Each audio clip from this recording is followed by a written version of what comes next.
찬송하시겠습니다. 찬송가 289장입니다. 찬송가 289장.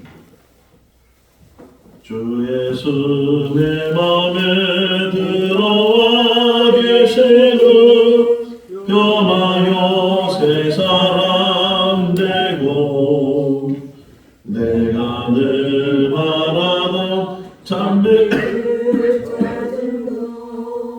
주 예수 내 맘에 오시니 주 예수 내 맘에 오신 주 예수 내 맘에 오신 물밀듯 내 맘에 기쁨이 넘치는 주 예수 내 맘에 오신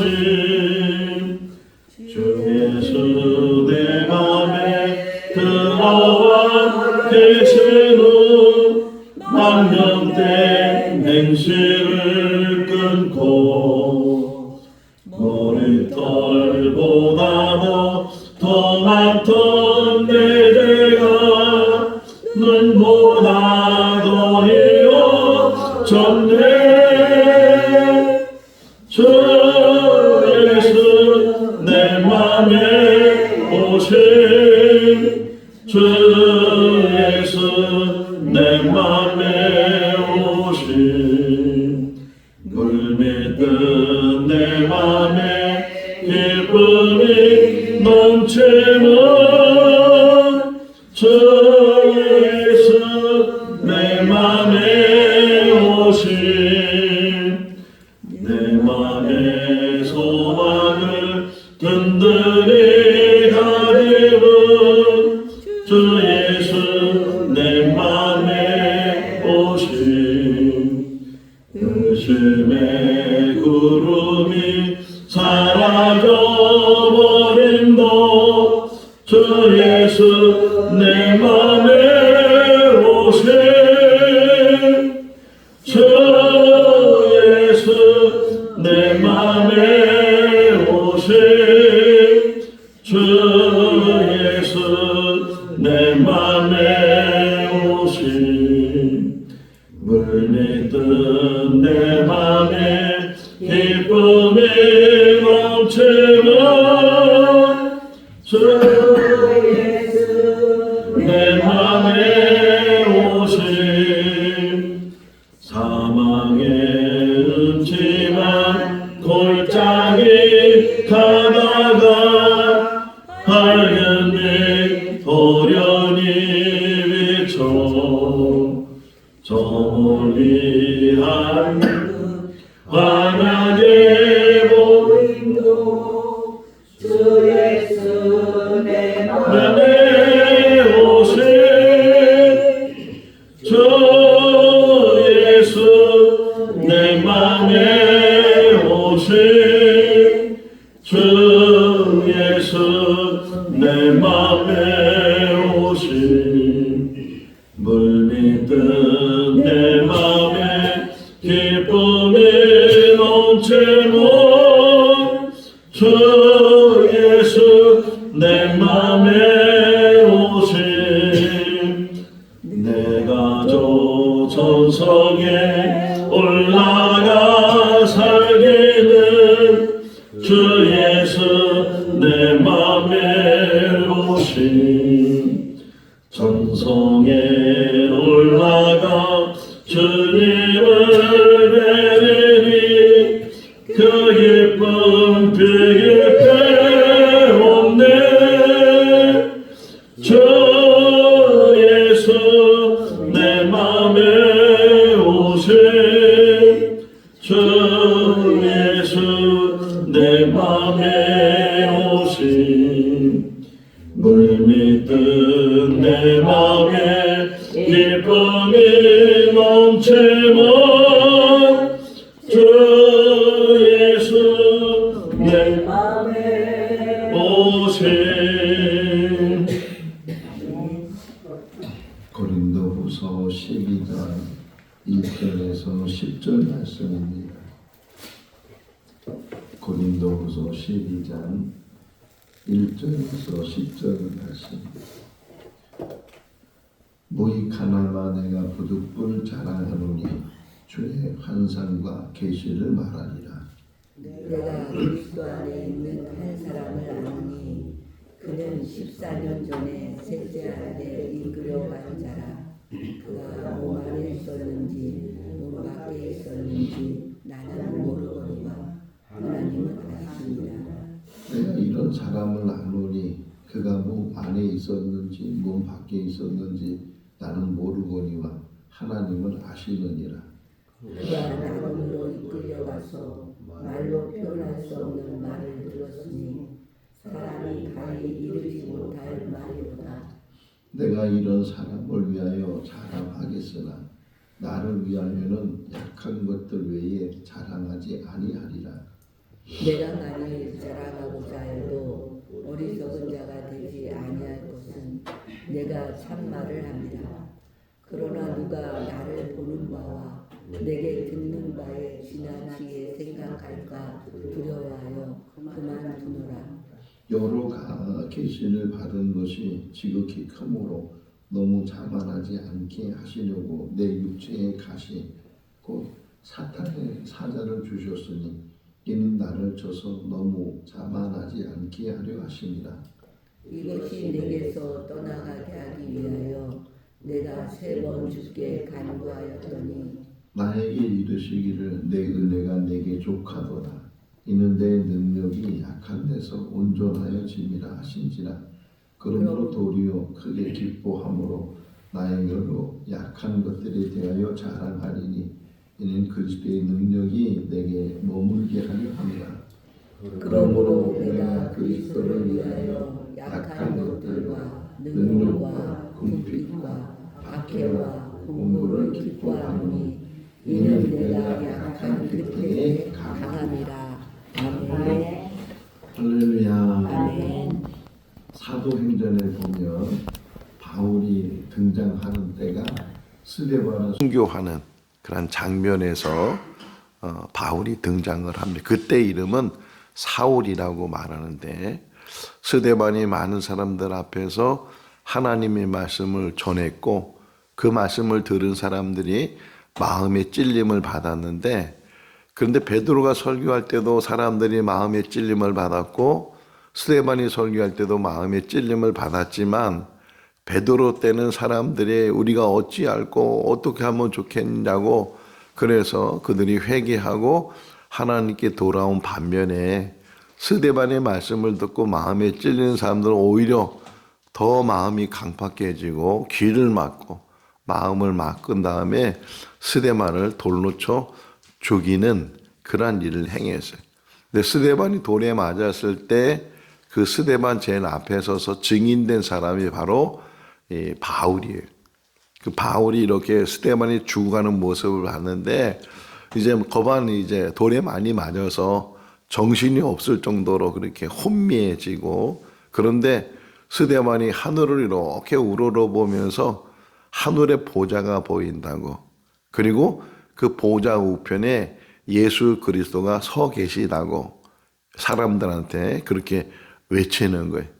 근데 다른 사람들도 하늘을 봤지만 그들에게는 그것이 보이지 않았고 오직 스데반에게 그 환상이 보여지게 됐어요. 그리고 스데반은 거기서 숨을 거두게 돼. 그걸 제일 앞에서 목격한 사람이 바울이었어요. 그리고 나서 이제 9장에 가서 보면 그 바울이 더 강팍해서 이제 사람들, 예수 믿는 사람들을 붙잡아가는 일을 계속했는데 심지어는 그 이스라엘 땅에서만 하는 것이 아니고 저 다른 지역에 저 먼 지역까지 그래서 담에서까지 그 바울이 예수 믿는 사람을 잡으러 가는 중에 그 다메섹 거반 다 가서 갑자기 빛이 비춰지게 되고 그리고 음성이 들려졌다는 거예요. 빛이 비춰질 때는 사람들이 같이 봤지만 음성이 들려질 때는 바울에게만 들렸어요. 왜 나를 핍박하느냐? 당신이 누구십니까? 나는 네가 핍박하는 예수다. 그러면서 음성을 들려주시고 빛을 보여주시고 또 바울이 앞이 안 보이게 돼요. 앞이 안 보이게 돼서 사람들에 의해서 다메섹 안으로 들어가게 되는 그때 그 지역에 아나니아 선지자가 있었는데 하나님께서 그 아나니아를 이제 사울을 만나라 바울을 만나라 그리고 그에게 안수해서 눈을 뜨게 해라. 그 3일 만에 아나니아가 바울을 찾아가서 하나님께서 나를 보내셨는데 너에게 눈을 뜨게 하시는 은혜가 있을 거다. 그러면서 안수해주고 눈이 떠지고 그 성경을 또 보면 그 안수해서 눈을 뜬 그 순간에 아나니아가 뭐라고 얘기하냐면 네가 눈을 뜨면서 성령의 충만함을 잊게 될 것이다. 그리고 나서 눈을 뜨고 음식을 먹고 강건해져서 그 이후로는 오히려 180도 변해서 기독교인을 핍박했던 사람이 본인이 기독교인이 돼서 그래서 복음을 전하는 자가 됐다. 여기 중간에 보면 오늘 여러 계시들 그러니까 하나님으로부터 받은 말씀들이 너무 많다는 게 많은 계시가 있고 더욱이 오늘 본문의 시작이 내가 이제 부득불 자랑할 것이 있다면 나를 용서해라. 근데 그 거짓 사도들이 지금 많이 자랑하지만 실제로 내가 이 자랑하는 것 이거는 내가 하나님 앞에 진실되게 자랑할 수 있는 일들이다. 그러면서 내가 본 환상, 내가 본 계시를 말하는데 근데 나라고 안 하죠. 14년 전에 내가 아는 어떤 사람이 환상 가운데 그가 셋째 하늘까지 올라가게 됐다. 하늘이 몇 개예요? 하늘이 몇 개예요? 하나잖아요, 하나. 근데 셋째 하늘. 그래서 오늘 다시 이 말씀을 묵상하면서 NIV라고 영어 성경을 이제 봤는데 창세기 1장 1절을 봤어요. 창세기 1장 1절. 하나님이 태초에 하나님이 천지를 창조하셨느니라. 우리 성경이 이렇게 나오잖아요. 천지를 창조하셨다. 근데 영어 성경을 보니까 heavens 복수가 됐어요. 복수가. 하나님이 세상을 만드셨는데 땅은 하나예요. earth라고 땅은 하나인데 그런데 heavens 많은 하늘을 만드셨다. 그러니까 우리가 생각할 때는 하늘이 하나인데 그런데 히브리인들이 생각할 때는 하늘이 여러 개가 있는 거예요. 첫째 하늘, 둘째 하늘, 셋째 하늘, 뭐 넷째 하늘 이게 하늘이 있어요. 그러니까 그 많은 하늘이 있는데 하늘에 올라가고 또 하늘에 올라가다 보면 거기에 하나님이 계시다. 그러면서 어쨌든 내가 아는 어떤 사람이 그가 뭔 안에 있었는지 뭔 밖에 있었는지 모르고 하나님만 아시는 일인데 근데 그가 환상을 봤는데 셋째 하늘까지 이 셋째 하늘에 이것도 유대인들은 숫자가 굉장히 중요해. 숫자의 의미가 3이라는 숫자는 완전 숫자고 하나님의 숫자인데 그 셋째 하늘까지 올라가게 됐는데 그 셋째 하늘이 어떤 곳이냐 여기 설명하는 거 보니까 4절에 보니까 낙원이다. 그래 낙원이다. 그러니까 우리가 장차 갈 곳이 있는데 지금은 눈에 보이지 않고 지금은 우리가 체험하지 않지만 하나님께서 예비하신 그 영원한 하나님 나라에 우리가 들림받고 거기에 들어가게 될 줄로 믿습니다. 미리 보여주는 거예요. 미리 보여주면서 그러면서 셋째 하늘까지 올라갔고 거기를 일명 낙원이라고 말한다. 낙원하면 생각나는 게 뭐예요? 한편의 강도 이야기 생각나죠? 당신의 나라에 임하시면 나를 기억해 주십시오. 이렇게 강도가 요청을 했을 때 네가 오늘 나와 함께 낙원에 있을 거다. 이 음성이 우리에게도 들려줄 수 있기를 바랍니다. 언제 하나님의 부르심을 받을지 모르지만 우리에겐 벌써 예비되어 있는 나라가 있어요. 예비되어 있는 집이 있는데 그것이 낙원이고 그것이 하나님의 나라인 줄로 믿습니다. 근데 그 가보니까 말로 형용할 수 없다는 거예요. 말로 형용할 수 없는 그러한 아름다운 곳으로 나를 이끌어 가셔서 내가 몸 안에 있었는지 몸 밖에 있었는지 알지 못한 모든 신학자들 지금 바울이 경험한 체험한 그런 환상이라고 이야기하는데 어쨌든 바울은 자기라고 얘기하지 않고 자기가 아는 어떤 사람, 그 사람이 그렇게 체험을 했다. 근데 말로 형용할 수 없는 그런 낙원의 모습을 보고 이제 내려왔는데, 근데 만약에 내가 그런 체험을 했다 할지라도 이제 요담이 중요해. 내가 그런 정말 말로 표현할 수 있는 하나님의 나라에 대한 그런 환상을 보고 그런 체험을 했다 할지라도 내가 여러분한테 자랑할 수 있는 것은 나의 약함이다. 그러니까 실제적으로는 바울이 자기를 드러내고 싶어 하는 것은 자기가 많은 경험을 했거나 어떤 대단한 능력을 가지고 있거나 그거를 자랑하는 것이 아니고 오히려 내가 자랑할 수 있는 것은 내가 약함을 자랑한다. 근데 그 약함이 왜 필요한가? 이제 그걸 설명해요. 약함이 필요한 것. 오늘 이 말씀을 또 새벽에 묵상하면서 바울하고 사도 요한하고 똑같이 환상을 봤어요. 환상을 보고 천국을 봤는데 어떤 면에서는 바울은 한 60년경에 이걸 기록했으니까 14년 전이라고 하니까 어쨌든 50년 또는 그 바로 전에 이제 환상을 본 이야기를 했고, 사도 요한은 반모섬에 유배를 갔거나 또 에베소 지역에서 목회를 하는 그런 과정 속에서 요한계시록을 썼단 말이에요. 근데 요한계시록은 어마어마한 내용이에요, 실제적으로. 요한계시록은. 그러니까 우리에게 보여줄 그 환상과 계시를 대표적으로 사도 요한에게 보여주시고 그 사도 요한이 그것을 보고서 기록을 해서 기록을 남긴 것을 지금 우리가 보고 있어요.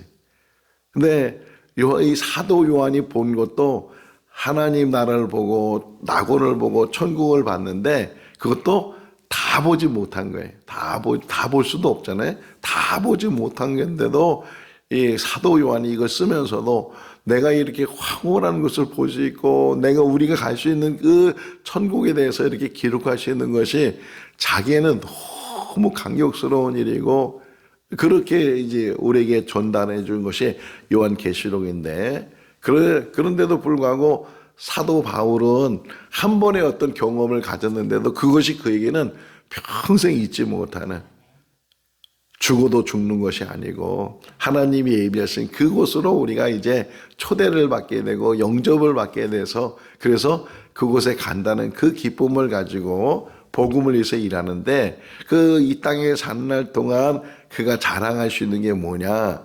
나의 약함을 자랑한다. 사도 바울은요, 배울 만큼 배운 사람이고, 그런 태어날 때부터 로마 시민권을 가졌다는 것은 그 가족이 대단한 어떤 가문을 가지고 있는, 로마 시민권을 함부로 주는 것이 아니고, 어떤 천부장이 바울에게 그러잖아요. 나는 돈을 많이 주고 샀는데 너는 언제부터 이 로마 시민권이 있었느냐? 나는 태어날 때부터 있었다고 이렇게 말하는 것을 보면서, 그럼에도 불구하고 그것을 다 내려놓고 오직 내가 하나님 앞에 서 있는 것은 나의 약함을 통해서. 세상 사람들은 강함을 자랑하고 잘됨을 자랑하고 있는 것을 자랑하고 이런 걸 자랑하잖아요. 근데 그리스도는 오히려 그 반대를 자랑해야 돼. 없는 것을 자랑할 수 있어야 되고, 그게 무슨 자랑이 되냐고 이렇게 말하지만 그 없는 것을 통해서 하나님께서 붙드시고 하나님이 도구로 쓰신다는 거예요. 아브라함을 보세요. 아브라함이 하나님의 부르심을 받을 때가 75세거든요. 이왕이면 젊은 사람을 좀 부르시고 또 자녀가 많은 사람을 부르시고 그러면 또 하나님께서 일하기가 수월할 텐데 나이도 많은 사람을 불렀지 자녀도 없는 사람을 불렀지. 근데 그 아브라함을 통해서 하나님께서 구원의 역사를 이루신다고, 그 아브라함에게 자녀를 주시겠다고. 그런데도 불구하고 99세가 될 때까지 자녀가 없는 그런 삶을 살았던 사람이 아브라함인데, 그런데 하나님이 그 연약한, 그러니까 99세까지 자녀가 없어. 물론 이스마엘이라는 하갈을 통해서 낳은 아들이 있었지만 하나님께서는 사라를 통해서 자녀를 주시겠다 약속하셨고 그 약속을 이루시는데, 왜 빨리 좀 주시면 75세도 늦은 나이인데 왜 99세 100세까지 기다리게 하셨는가? 깨닫게 하는 것은 나의 무능력이 이제는 도저히 내 힘으로는 해결할 수 없고 이룰 수 없는 그 상황 누가 하시는 거예요? 할렐루야. 모세를 좀 일찍 불러서 이스라엘 백성들 이끌어놔서 얼마나 좋겠어요. 근데 80살이 될 때까지 하나님이 그냥 두셨다가 이제는 내가 내일 죽나 내일 모레 죽나 늘 이제는 늦지막해. 모세 손에는 뭐가 들고 있었다고요? 지팡이는 양을 치기 위해서도 있지만 이 제대로 걸을 수가 없으니까 그 지팡이를 의지해서 걷는 그런 노구의 몸인데 그때 하나님이 부르셨다는 거예요. 성경의 인물들이 다 그래. 이왕이면은 다윗도 부르는 걸 보세요. 이왕이면 좀 좋은 가문에 잘 배운 사람을 부르면은 하나님의 일을 더 잘할 수 있을 것 같은데 저 목동 아무것도 배우지 못하고 그것도 말죄로 태어나서 저 형들은 다 집안에 부군이 있는데 저 혼자서 저 들에 가서 양을 치고 있는 그 다윗을 보면서 하나님의 일을 하셨다는 거예요. 요셉과 마리아도 그렇고 모든 사람이 다 그래요. 하나님이 택한 사람은 강한 자가 아니에요. 물론 하나님께서는 그 사람마다 이사야 같은 경우는 흔히 말하길 귀족 출신이에요. 귀족. 그러니까는 귀족 출신을 어떤 그런 사람도 부르지만 때로는 하나님께서는 정말 예수님의 제자들도 마찬가지잖아요. 그때 엘리트들도 많이 있었을 텐데 예수님은 어부들을 부르시고 세리를 부르시고 정말 세상에서는 이렇게 뭐 명함을 내지 못하는 그런 사람들을 불러서 하나님의 사람으로 세웠다. 그러니까 우리의 연약함에 대해서 너무 낙심하거나 자격지심을 갖거나 난 배운 것도 없다고, 난 가진 것도 없다고, 나는 뭐 이렇게 뭐 낼만한 명함도 없다고. 지금의 세상은 스펙을 자랑하고 자기의 어떤 뭐를 자랑하고 그러지만 아무것도 내세울 게 없지만 그럼에도 불구하고 그 연약함이 오히려 하나님을 더 의지하게 되고 하나님의 능력이 그 사람 삶 속에서 나타나게 될 줄로 믿습니다. 오늘 본문에서 왜 바울에게 이런 가시를 주고 고통을 주고 어려움을 주는가 2번 나오는 단어가 있는데 그게 뭐냐면 자만하지 않도록. 한번 읽어볼까요? 여기 7절 말씀인데요. 여러 계시를 받은 것이 지극히 크므로 너무 자만하지 않게 하시려고 내 육체의 가시 곧 사단의 가시를 주셨으니 이는 나를 쳐서 너무 자만하지 않게 하려 하십니다. 가장 우리를 넘어뜨리는 것은 자만이야. 교만, 자만 이렇게 표현할 수 있는데 내가 했다고 생각할 때부터 교만이 생기고 자랑하게 되고 자만하게 되고 결국 그것 때문에 넘어지네.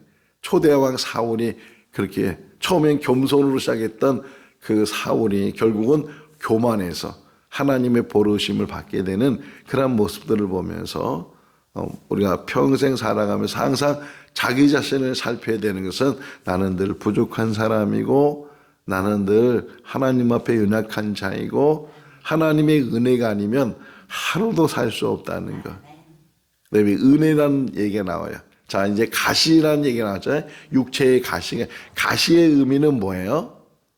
가시가 하는 역할이 뭐예요? 찌르고 고통을 주는 거잖아요.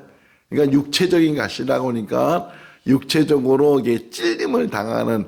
그래서 어떤 사람들은 바울이 안질 때문에 고통스러워. 눈에 막 찔림이 있고 안질 때문에 또는 두통 때문에 막 머리가 막 찢을 것처럼 뭐 아프기도 하고 또 어떤 뭐 신학자는 간질 때문에 그 뭐 여러 가지 있는데 어쨌든 육체적으로 막 가시가 찌르는 것처럼 그 찔림을 받았다는 게 그것이 사단의 어떤 그 사자가 그러니까 사단에 의해서 그런 고통을 당하지만 그래서 그걸 없애달라고 기도를 했어요.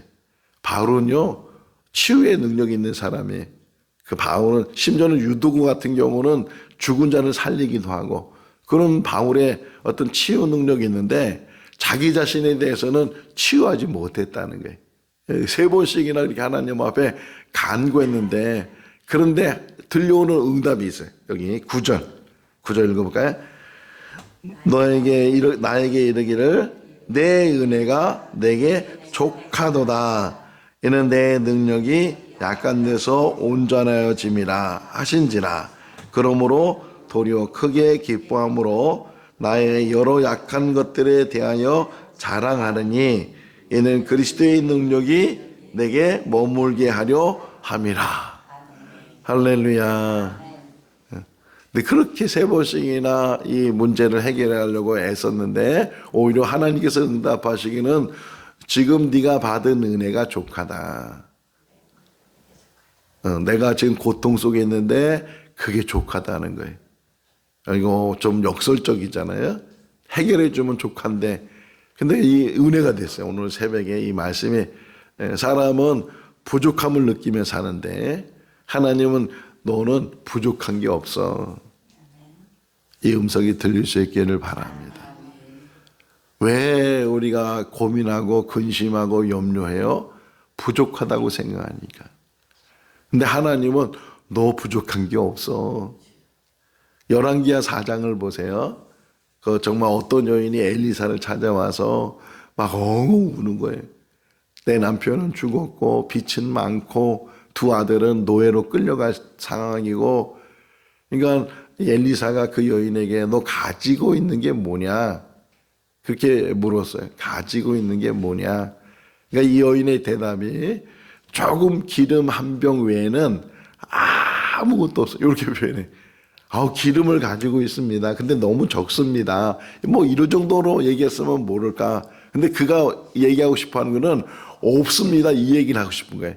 없습니다. 뭐 있다면 요마친 기름?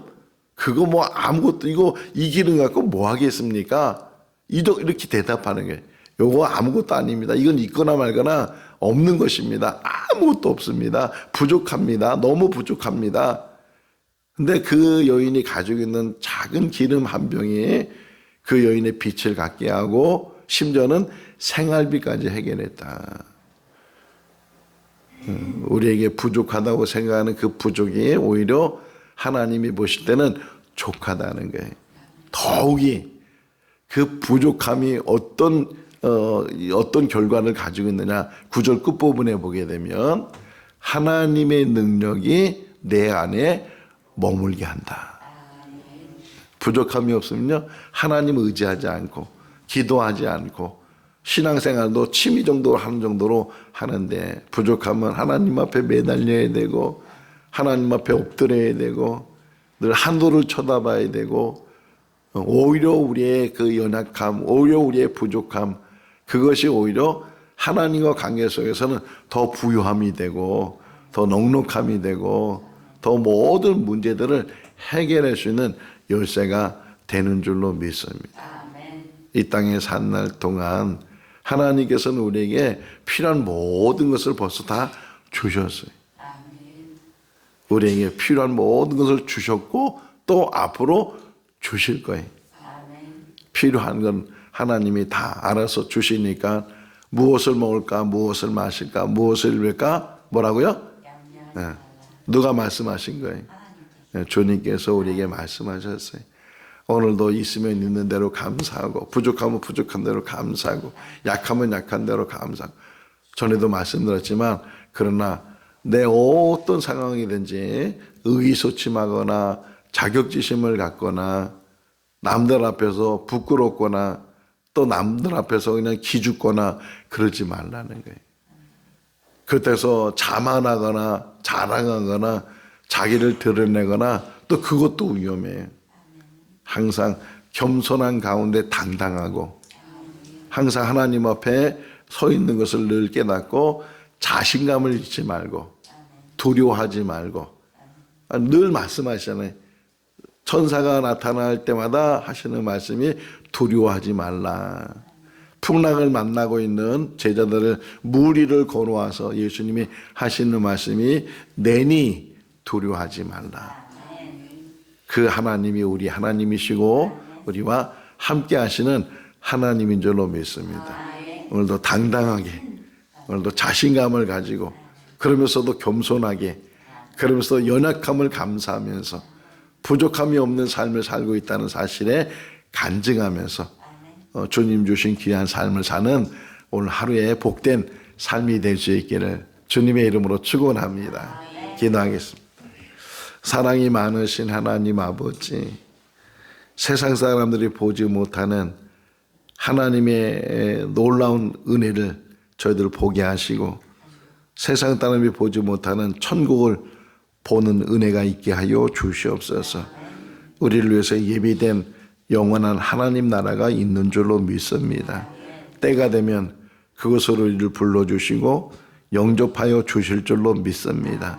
이 땅에 산 날 동안 그 믿음 가지고 주신 사명 감당하는 우리들 되게 하여 주시옵소서. 소유하지 못하고 또 우리의 삶 속에서 이루지 못하는 연약함을 가지고 있지만 오히려 그것이 우리에게 복이 되게 하시고 때로는 육체의 가시를 가지고 있지만 그것이 우리에게 족함이 되게 하여 주시옵소서.